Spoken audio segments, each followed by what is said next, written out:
Mari kita ngobrol di Berujar, bebas berujar. Brada and Sista, saya di pukul 17.11 ini ada di base camp Cemoro Kandang.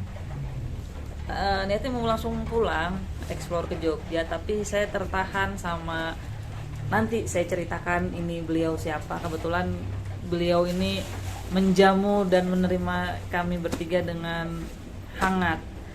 Ditambah lagi saya dibuatkan makanan anak tongkol yang luar biasa endul. Terus kita mau cerita-cerita lah seputar Gunung Lawu. Gunung Lawu ini kan dikenal sebagai gunung yang luar biasa, eksotis dan mistis. Kita dengar cerita Gunung Lawu dari versi orang yang benar paham, nggak dengar cerita dari orang-orang yang sok tahu tentunya ya. Banyak kan di luar sana yang ngomongnya apalah gimana. Kita dengerin ceritanya biar kalaupun kita mau ada umur sehat kesini, kita nggak sembarangan menempatkan diri. Lanjut saja kita kenalan dengan beliau. Tareng. Kenalan dulu dong. Salam Pak Indro dari Basecamp Cemoro Kandang.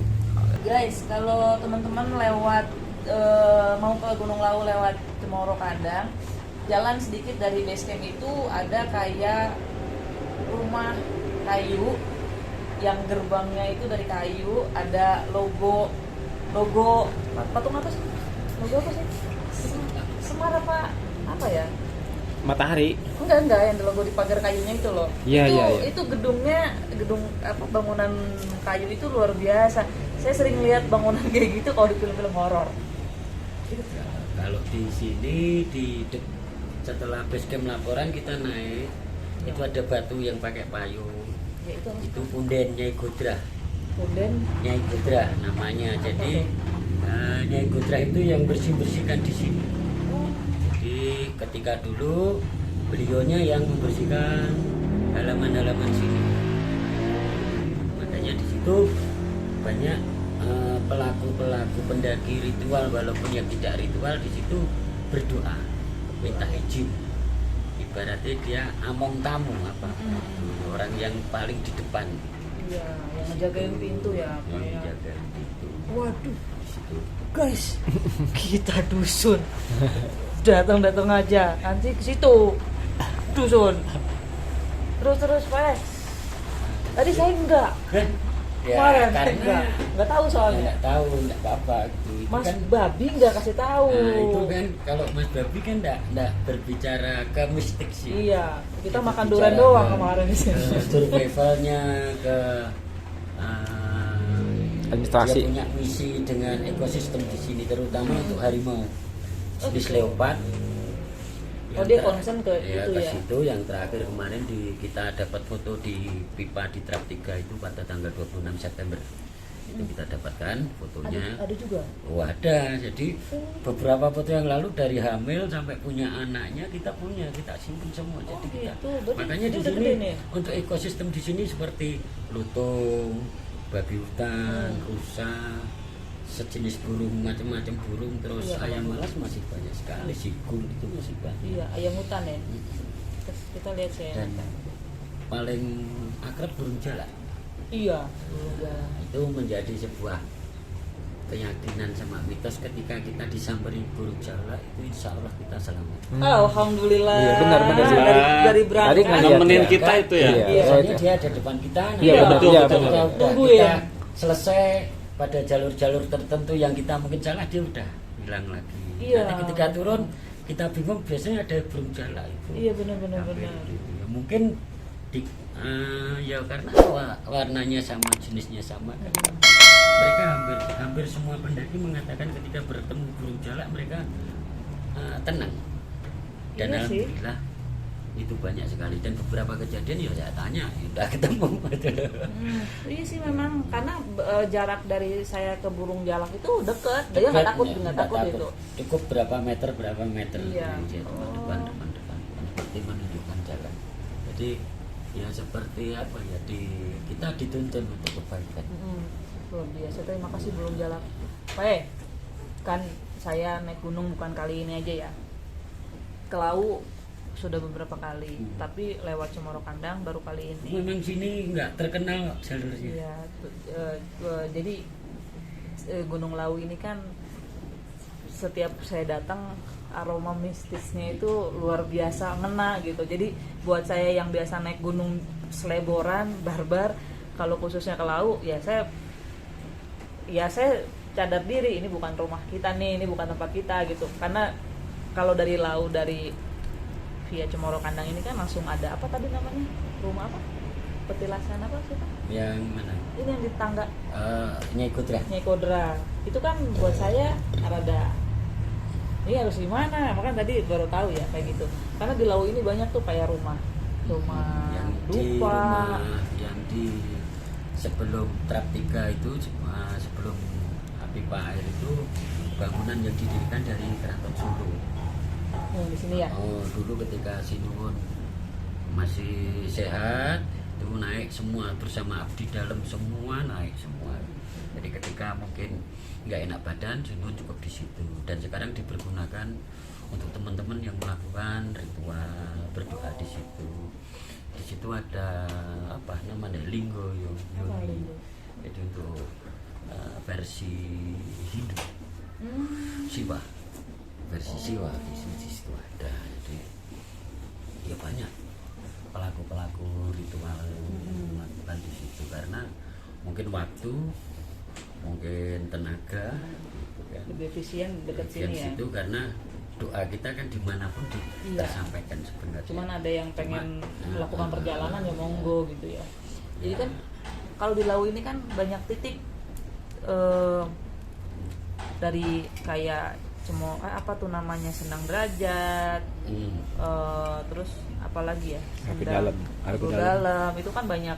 Kalau orang-orang yang melakukan ritual atau punya niatan nazar apa gitu, melakukan perjalanan spiritualnya gitu kan untuk ke tempat-tempat itu, berarti memang masih banyak ya orang yang melakukan Ya, ritual. kalau Gunung Lau sendiri tidak perlu diperkenalkan sebagai sebuah gunung yang harus memanggil para pendaki.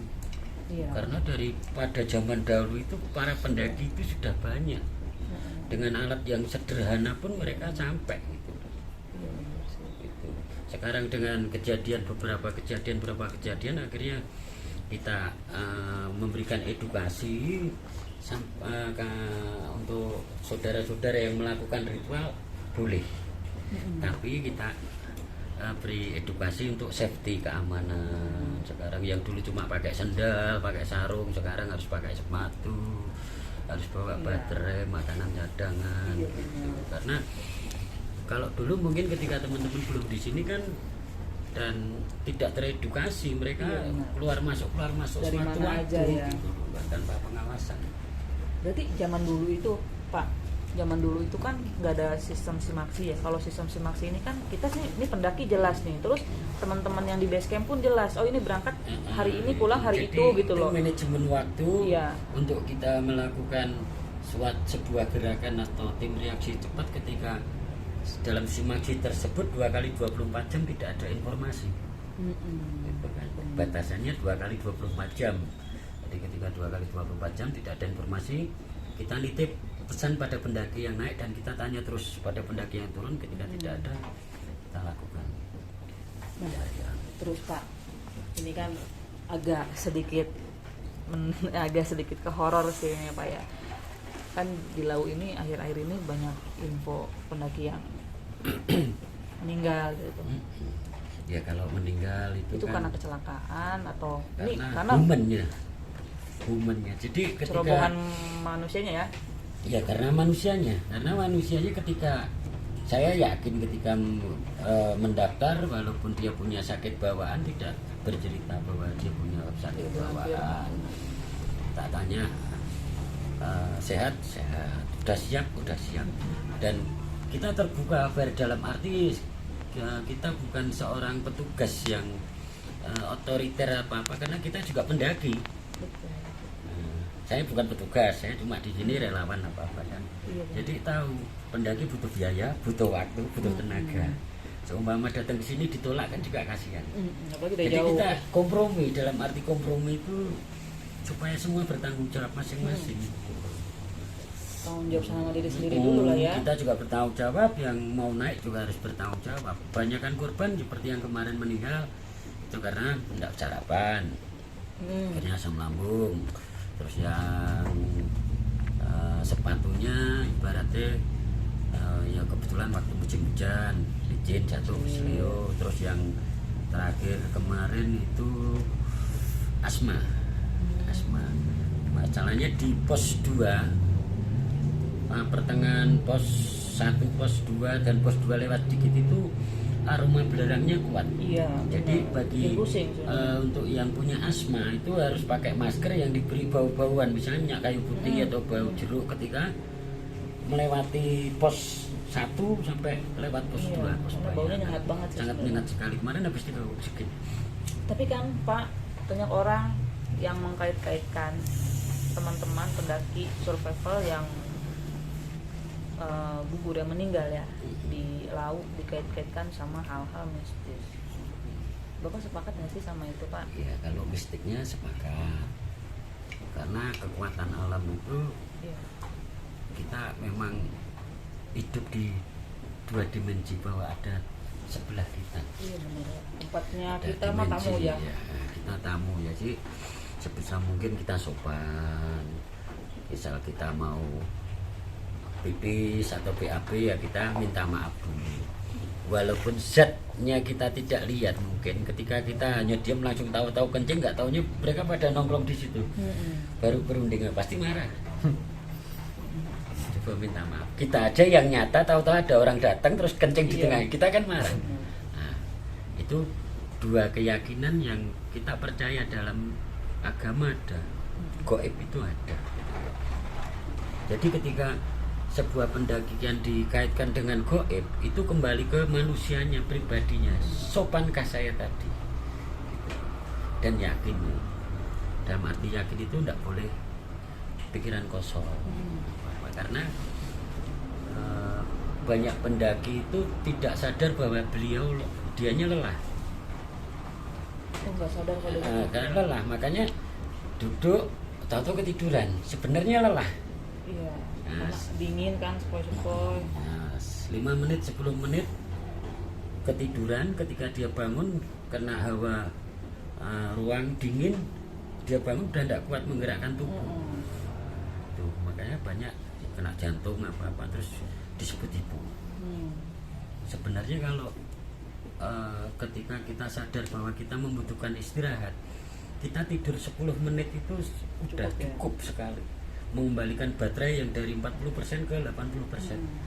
Kita udah berbicara seorang pendaki, kita berbicara sopir ALS saja. Jawa Sumatera itu ketika ngantuk dia juga minggir langsung siapkan harus tidur. Saya ngantuk. Ketika dia tidur seperempat jam bangun udah siap lagi. Nah, kebanyakan pendaki itu enggak sadar bahwa lelah. Apa tidak sebaiknya yuk istirahat, kita tidur sebentar. Keluar bebek tidur, bangun berangkat lagi. Saya yakin enggak mungkin terjadi lagi. Jadi kecelakaan. Jadi memang harus yang harus dibenahi juga adalah manajemen pendaki ya. Karena kan ada yang cutinya buru-buru lah, apalah. Jadi semuanya dikejar oleh waktu. Apalagi dengan dulu kereta sistem pesan itu yang kadang orang itu wah saya harus sampai ke bawah, harus berlari hingga jatuh. Akhirnya gagal semua gitu. Dalam arti malah terjadi kecelakaan apa-apa. Jadi kalau mau naik gunung ya minitnya harus sangat pasti. Jadi misalnya kita tahu perjalanan dari base camp sampai pos berapa jam, kita tarik mundur. Kita estimasi tarik mundur kan saya berarti maksimal berangkat ini tidak boleh lebih dari jam sekian dan turun juga. Cuma kadang kan namanya pendakian ya, jalan ada temen yang apalah jadi waktunya jadi yang harusnya 6 jam jadi nambah tuh jadi 10 jam. Harusnya kan sudah siap dengan resiko itu. Ya kan? Makanya kalau mendaki jangan tanya di sini hujan nggak gitu kan, nanti malu. Iya, nggak usah naik gunung mending ya itu di rumah aja. Skenario naik gunung itu hujan, dingin, itu, ya kan. juga harus kenyang. Jadi kan itu harus bawa itu loh. Iya benar. Jadi jangan ketika di base camp, Pak sini hujan nggak? Wah itu saya malah ragu-ragu. Wah ini belum pernah naik gunung, ini bahaya ketika kita dilepas. Ketika mereka bertanya, Pak di sini sering hujan nggak? Saya langsung perketat, wajib bawa ini, bawa ini, bawa ini, bawa ini. Kalau Karena kayak- skenario pertama itu hujan. Iya, Di benar. gunung manapun kita jangan percaya tidak hujan, harus namanya hujan. alam siapa yang bisa Nah. prediksi kan gitu. Karena ketika hujan nanti terus muncul opsi hipo itu. Ketika kita bawa satu tas penuh ternyata basah semua, tidak bisa Iya. kita pakai. Yang kita pakai juga udah basah semua lah, opsi hipo itu nanti Iya. keluar. Ya, jangan konyol lah naik gunung itu karena kan kita ya Pokoknya yakin naik gunung itu hujan. iya pasti hujan, kabut turun pun itu dinginnya udah kayak basah kan. Ini teman-teman ada yang mau bertanya nggak? Ada. Mau dong. Ada. Ayo, Cut, cut, cut, cut, cut. Iya, udah. Ayo. Nih Pak, seperti yang kita ketahui kan ya Gunung Lawu menurut kebanyakan orang syarat dengan sejarah. Ya mungkin bagi kita ya generasi muda, terus teman-teman yang juga nonton program kita, secara sekilas mungkin bisa diceritakan Gunung Lawu ini kenapa dikatakan sebagai tempat bersejarah. Itu apakah ada semacam petilasan kah, atau memang menjadi pusat kebudayaan pada saat itu? Ya mudah-mudahan bisa dijelaskan sama Pak. Kalau Gunung Lawu itu gunung di Jawa katanya Pusere Jawa, Udele Jawa, jadi seperti Tertua malah pernah dengar juga. jadi ketika para Sunan Sinuwun yang melakukan perjalanan di sini dengan ritualnya itu diikuti oleh penganut-penganutnya dan pengikutnya sampai sekarang. Jadi kita miss dengan agama apapun ya, itu memang sebuah ya, ibaratnya mengasah pisau kita itu, untuk sabar.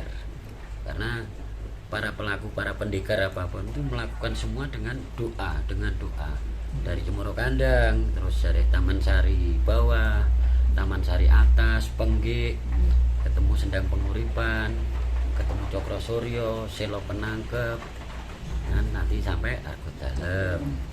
Keluas lagi kita nanti ke Argo Tile, Sendang Macan, Sumur Jolo Tundo, Gosi Golo Golo, Sendang Inten, Kepatian, Kaputren.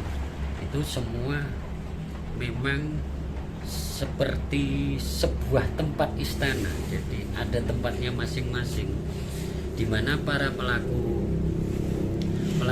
ritual itu punya tujuan dan maksud itu ya tempatnya di situ gitu loh. Tapi puncaknya melakukan doa untuk di sini itu di Argo Dalem pos 5. Iya.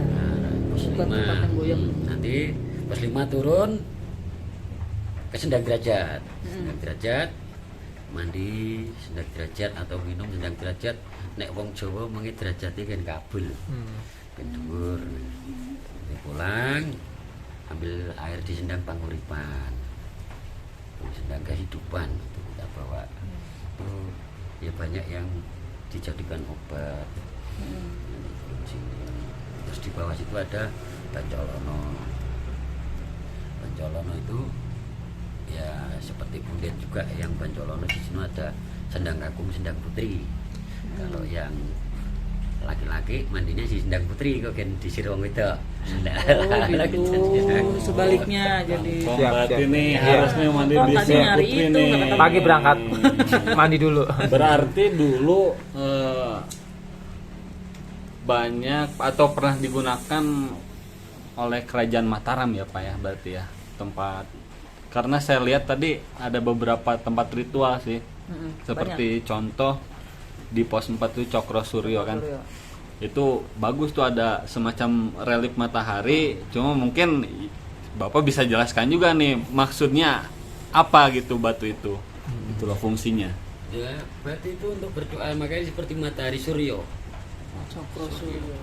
Ya cakra kan bulat seperti senjata Krishna itu. Nah, di situ lapangan yang luas. Jadi dari Argo Dumila itu kalau lihat ke bawah lapangan tuh Telaga Kuning. Iya. Telaga Kuning. Oh, Itu tempat geladen. Geladen itu apa ya Pak? Ya, latihan. Ladi. Gladi. Gitu. Kalau ceritanya mistiknya kental banget di sini. Di Telaga Kuning itu. Enggak, dari sini dari bawah sampai ke Nah, itu tuh kayak tuh seru juga tuh. mistiknya kental sekali asal kita ya, mau nyoba enggak apa-apa kalau enggak percaya. Iya. Gitu. Kok mau nyoba? Enggak, dengan Kontek-kontek kesopanan aja yang Iya. mistik itu mungkin memunculkan satu, dua menantang. Itu sudah terbukti. Sudah Iya. terbukti. Ya, tidak menyebutkan berarti pada tahun 80-an pernah 21 orang itu meninggal dalam satu tempat. Gara-gara sombong. Ya gitu. wes. Ya intinya alam itu punya Alam adalah guru. alam adalah guru ya Pak. Iya, Benar. betul. Alam adalah guru. Ya kita ini sebenarnya manusia-manusia yang sedang belajar. Cuma kalau salah iya. berguru, ini yang bahaya guys. Jangan sampai kita salah berguru. Terus kita belum punya ilmu apa-apa tapi kita sudah sombong. Balik lagi ke laut. Ada yang ceritain dong. Kalau di sini kalau memang mau para pendaki-pendaki muda, insya Allah dengan mendaki dari Cemoro Kandang ya yang saya sebut karena saya di Cemoro Kandang saya teman-teman itu kita punya niat baik aja, kita berdoa seperti para pendekar-pendekar dulu supaya kita berhasil. Dengan doa kita naik, dengan keyakinan kita berdoa sampai puncak, bersyukur pada Gusti Allah, pulang selamat insya Allah sukses. Amin. Gitu. Jadi bukan sebuah hanya pendakian yang pengen foto-foto aja. Di sini ada perjalanan ritual yang kuat sebenarnya. Jadi sepanjang perjalanan itu emang aku tuh ini apa sih ini teman-teman bertanya-tanya sih kayak gitu. Tidak sedikit para pejabat itu semua Sini ya? melakukan perjalanan Iya, iya. di sini, melakukan ritual di sini. Bukan sekedar mereka itu mencapai puncak lawunya, tapi prosesnya mereka akan belajar dan itu kita terapkan di bawah gitu. Karena untuk survival, untuk pendakian sebenarnya kan ilmu yang sangat sederhana. Kita ambil cuma misalnya sampai TikTok kan berapa jam, sampai nginep berarti kan cuma 1 hari, tapi kita terapkan di kehidupan kan kita sangat luas sekali, mungkin bertahun-tahun, berbulan-bulan, dan kita jadi petarung. Kita selalu punya keputusan, punya inisiatif, kita punya pikiran jernih gitu. Karena di saat kita saat ini mampu, punya biaya, punya waktu, punya tenaga, kita belangsak naik gunung. Terus tujuannya apa gitu loh kan? Kalau kita tidak ambil rohnya pendakian itu untuk kehidupan yang nyata real, ketika kita berkoloni, bersosial, bekerja apa-apa, buat apa? Makna Gitu. berarti apa ya? Iya, jadi perjalanan 1 hari 2 hari itu rohnya kita ambil untuk kehidupan mungkin cukup untuk kita sampai mati. Karena saya lebih menghargai orang yang melakukan perjalanan lama dari perjalanan cepat. Karena orang yang melakukan perjalanan berhari-hari itu mereka pasti bisa memanajemen waktu, bisa memanajemen tenaga, bisa memanajemen logistik. Itu kunci kehidupan kita. Kita harus nabung, kita harus menyisakan roti untuk perjalanan. Kalau yang TikTok itu misalnya dia punya usaha, mau jatuh ya jatuh, enggak punya inisiatif untuk memanage, apalagi mungkin orang tuanya kayak langsung minta bapak berdiri lagi urusannya. Kalau kita petarung kan kita punya inisiatif, ini gimana kita mengatur supaya lama, supaya bertahan. Ya, karena Itu dari awalnya udah salah ya, udah beda gitu. Beda gitu loh. Jadi saya ketika orang yang melakukan perjalanan dengan membawa tas besar apa-apa lama gitu, saya sangat menghargai daripada orang-orang yang lari-lari gitu. Itu enggak ada isinya sama sekali gitu ya, enggak ada isinya. Mereka fisik aja kali Pak ya. Iya, mungkin. Fisik aja mereka lari kan. Ya walaupun cepat ya Tidak perjalanan. memaknai artinya pendakian untuk Perjalanan, kehidupan Iya. gitu loh. Ya walaupun kalau kita sih di jalur pendakian masih sapa-sapaan, bro hati-hati, gitu aja sih. Tapi kalau sama pendaki-pendaki yang kita sama-sama bawa barang besar, bawa barang banyak gitu loh, dari trek kita ngobrol di tempat camp, kita ngobrol, bahkan nggak jarang kita berbagi kopi bareng gitu. Dan tidak bertanya kasta kan. Enggak, semua sama. Kita sama-sama sedang susah, sedang menikmati alam punyanya Allah ini, kan begitu. Ya, pendaki sekarang sangat mahal, tas, sepatu, apa-apa itu sekarang mahal. Semuanya. Belangsa. Terus rohnya apa yang diambil ketika mencari dingin, mencari capek, mencari apa loh? Rohnya ketika dibilang itu pendakian saya itu tadi apa fungsinya untuk kehidupan saya? Iya benar. Bukan untuk foto profil, gitu loh. Fotokopi bonus. Pangkong mau nanya nggak Pangkong? Iya Pak, mau nanya Pak. Boleh nggak Pak? Kenapa setiap tadi kan lagi rame pejabat, pemerintahan gitu. Mungkin ada kepala desa, bupati itu Bahkan tadi aja ada jadi melakukan acara ke atas gitu Pak, ke Sendang Derajat itu tujuannya apa itu Pak? Wah, kalau tujuannya masing-masing. Iya. Mau menang ya Pak ya? Tujuannya masing-masing. Oh, iya. Siapapun di sini punya tujuan Iya. masing-masing. Tapi memang perjalanan ritual di sini seperti kita melakukan apa? Pelatihan kesabaran, Oke. pelatihan ketulusan, pelatihan kita peduli sama tim, pelatihan peduli kita sama alam. Banyak kejadian beberapa tim ditinggalkan. Berarti ketika sampean berasumsi 5 orang sampean harus bisa naik ke atas, itu mungkin nanti 5 orang di kehidupan nyata sukses semua karena sampean pasti akan membantu. Iya. Ketika sampean meninggalkan 1-2 orang, ya 2 orang itu nanti jadi musuh, jadi pembenci. Oke, iya. Oh. Itu sederhana sekali. Iya ya sih. Berangkat bareng, turun bareng, Nah, susah filosofinya bareng. dengan segala tinggi ya? risiko, Iya. dengan risiko. Jadi kan itu kita sudah membuat sebuah komunitas, sebuah keyakinan bahwa kita itu bisa berteman sampai selamanya, sampai anak cucu kita. Gitu. Begitu pula dengan para petinggi dan pejabat. Ketika dia jadi ini nanti dapat dikit lah, Tularan, dibagi-bagi. Pak, Mungkin. tadi kan pas saya turun ada porter yang bawa barang tuh, katanya ada dari keraton apa kerajaan sih Pak? Keraton mau naik. Akhirnya pas itu kita papasan, memang ada ibu-ibu yang di depan Iya. itu mukanya nggak asing gitu tuh, nggak asing. Saya pernah lihat di mana lah, di beberapa TV mungkin ya. Mereka tuh mau ngapain Pak? Ya mungkin kalau mau mengapain saya nggak tahu jadwal mereka Ya kan. maksudnya itu rutin nggak sih kalau dari kerajaan? Kalau dari kerajaan rutin, tiap Rutin tahun ya? rutin. Oh. Ada berapa bulan tertentu, hari-hari tertentu rutin melakukan Gitu. kirim doa. Kalau kita menziarah mungkin ya. Iya, ziarah. Kalau kita menziarah ke makam orang tua lah mungkin ya. Iya. Tapi keren ya. Maksudnya orang-orang di keraton itu memaknai ziarah itu kan mereka beda nih sama kita nih. Kita Iya. kan ya hanya ke makam aja gitu. Ini mereka melakukan perjalanan loh Pak. Iya. Melakukan perjalanan. Bapak bilang tadi mereka rutin. Itu keren banget ya. Rutin tiap tahun dan wajib. Untuk abdi dalam apalagi wajib, apalagi untuk pemberian apa itu namanya kalau diangkat abdi Gelar. dalam, gelar, pemberian gelar itu semua. Oh harus syarat. Jadi pemberian gelar itu di puncak sana. Diklatnya. Nah, misalnya Mbak udah deket sama orang Dikasih keraton, nah mau diberikan gelar harus melakukan upacaranya di Ritual. puncak. Tadi nggak ngobrol, kok aku sama tadi siapa ya? Nggak asing Abdi ibu-ibu dalam, itu. abdi dalam. Enggak Kong, yang perempuan Kong, kayaknya GRA siapa deh itu? Oh. Iya Pak ya. Tapi nggak tahu namanya siapa. Keluarga keraton lah. Keluarga keraton sih kayaknya. Ada yang ibu-ibu Iya, yang iya, depan betul, tadi. betul. Wah, harusnya tadi ngobrol dulu ya Pak. Walaupun hujan gini mereka tetap melakukan perjalanan. Dan Sinuwun itu buat saya orang yang sangat istimewa.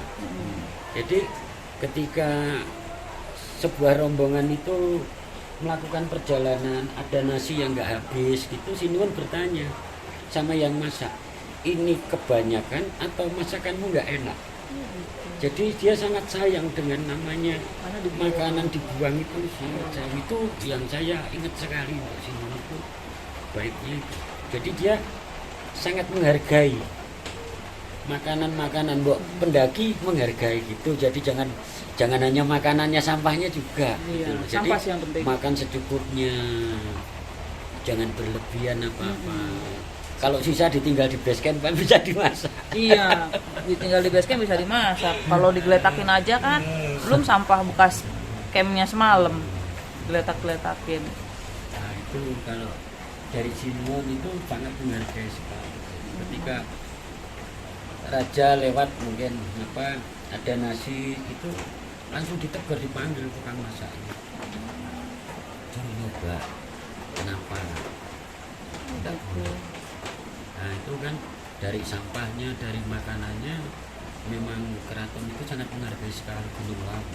Tapi orang-orang keraton yang melakukan kegiatan seperti kegiatan ritual atau kegiatan ziarah ini, yang saya lihat cuma ada di 2 gunung, Pak. Yang saya tahu.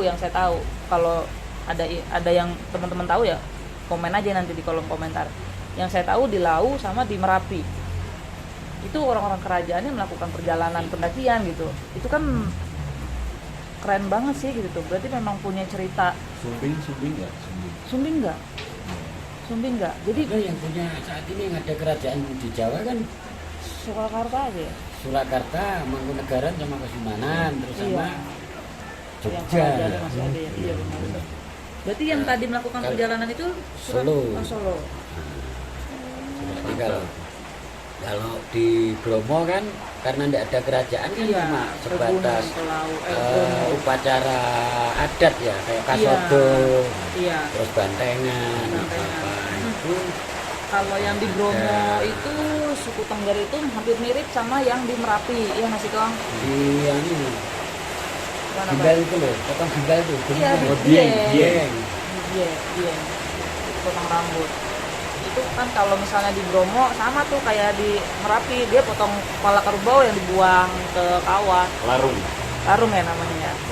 Wah, ini kalau ngobrolin seputar sejarah Gunung Lawu ini nggak bakal tuntas satu malam, Iya, karena bener. sejarah Gunung Lawu ini panjang dan luar biasa Jilid-jilid. berjilid-jilid ya, Betul. panjang banget. Tapi tadi penjelasan dari Bapak luar biasa mencerahkan dan ilmu ya buat kita anak muda Jadi yang wawasan lah buat kita. iya jadi Yang punya jelas wawasan. itu gunung itu tidak menakutkan. Karena kita memang pemburu. Sampean teman-teman tanya naik dari sini lewat mana apa-apa. Sebenarnya gunung itu tidak menakutkan ketika kita bertanggung jawab pada diri kita pribadi gitu. Ketika kita berkerumun, kita bertanggung jawab pada sebuah tim. Kelompok. Ya. Kita ambil contoh lah misalnya satu botol aqua tinggal airnya 5 orang. Kalau kita bagi 5 orang, mungkin ke 5 orang tersebut tidak sampai di bawah. Atau mungkin separuh dibagikan 4 orang, yang separuh di bawah 1 orang untuk turun melapor. Itu sistem dimana bukan dari base camp apa tidak peduli, tapi butuh informasi secepat mungkin sehingga bisa melakukan tindakan. Jadi ketika tersisa makanan sedikit, separuh dikasih yang kuat untuk melapor ke bawah, separuh dibagi untuk bertahan di situ. Jangan melakukan gerakan ulang. Itu sebuah tim yang bisa membantu semua dengan kebaikan-kebaikan apa. Jadi konteks yang sekarang itu ditulis itu gunung itu menakutkan, yang ditulis korbannya Bisa mistis lah rata-rata kan. cerita Blow karena up. begini Iya. jatuh apa sakit ini meninggal apa kapan wartawan itu menulis keindahan gitu loh. Nah, Kita Iya. akan nulis keindahan, Pak. itu yang Benar. Jadi sekali-sekali wartawan itu menulis keindahan tentang cerita-cerita kebaikan sebuah gunung di mana juga. Jangan korbannya aja yang dibesar-besarkan. Datanya ditulis tahun sekian terjadi, itu kan menakutkan. Jadi Iya. membuat Bikin sebuah drop sebenarnya. base camp itu sebagai sebuah lorong hitam. Kecelakaan dan kematian itu salah. Gitu loh. Kita real, adil gitu loh. Bukan saya tidak ada korban, ada gitu loh. Tapi kalau mau cerita sebenarnya, datang ke base camp, kronologi sebenarnya ditulis sebenarnya. Jangan ambil dari sana, comot dari sana, foto dari sana, lepas Iya. semua. Dia cuma ngambil ratingnya ini aja apa sih namanya Jadi ya.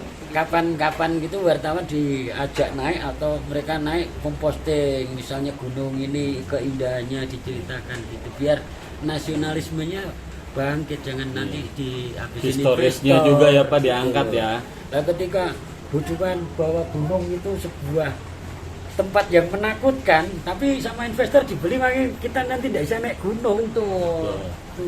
Dibeli Poin. swasta lagi. Ayo dibeli, kita ditakut-takutin semua. Wah, gunung ini banyak terjadi kecelakaan, banyak yang mati, akhirnya sepi pendaki. Datang investor dibeli, dijual, kamu langsung aman. Padahal sekarang ini aman gitu loh. Jadi gitu guys. Yes, intinya dari obrolan tadi seperti ini. Siapapun kita manusia, ke gunung manapun kita adalah tamu. Alam itu punya caranya sendiri untuk memberi pelajaran buat kita. Jadi kita sebagai tamu, sebagai manusia, kita yang harus tahu diri. Manusia yang tahu diri. Melakukan perjalanan kemanapun harus tahu diri, sopan santun, adab lebih penting daripada ilmu. Tapi untuk di gunung, untuk melakukan perjalanan pendakian, lu kudu punya adab dan kudu punya ilmu. Kalau lu cuma punya ilmu doang nggak punya adab, belajar dulu ya, nanti baru naik gunung.